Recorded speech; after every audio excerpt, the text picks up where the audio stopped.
बिस्मिल्लाहिर्रहमानिर्रहीम। दुखों की मारी का खुशियों भरा ख़त।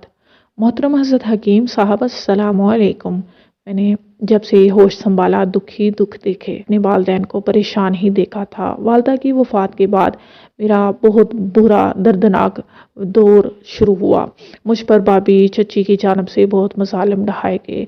भाइयों और बड़ी बहनों शादीशुदा ने मेरी तरफ कोई तवज्जो ना की। मैं नौकरानियों की तरह ज़िंदगी बसर करती रही। बस अल्लाह ताला से फ़रियाद कर दी कि या अल्लाह कोई सबब बना दे, मुझे इस जहन्नम से निकाल दे। इसी दौरान मुझे मेरी दोस्त ने अपग्रेड दिया। पढ़ा बहुत खुशी हुई कि अब मेरे मसाइल हल हो जाएंगे। अपनी दोस्त को कहा कि तुम हर माह पढ़ने के बाद मुझे अपग्रेड दे दिया करो। वो रजामंद हो गई। इसमें मौजूद हर माह की रूहानी महफिल के बारे में पढ़ा और इससे फैज़ पाने वालों के मुशाहदात भी पढ़े।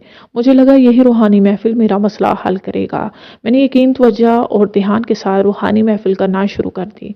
अभी करते हुए 4 माह ही हुए थे कि मेरी चची, भाभी और दीगर रिश्तेदारों के ना चाहते हुए भी मेरी शादी एक बहुत ही अच्छे घराने में बिल्कुल सादगी के साथ मेरे बड़े भाई ने करा दी। अल्लाह करीम का लाख लाख शुक्र है कि मुझे बहुत ही मोहब्बत करने और मेरा हर पल पल ख्याल रखने वाला शौहर नसीब हुआ। अल्हम्दुलिल्लाह मैं रूहानी महफिल अब भी करती हूँ और इस करीम रब का शुक्र अदा करती नहीं थकती। बाहवाला महनामा अपग्रेड, अगस्त 2017। चलें जी, अब वीडियो को ख़त्म करते हैं। अगर किसी बात की आपको समझ ना आए तो ज़रूर पूछ लीजिएगा।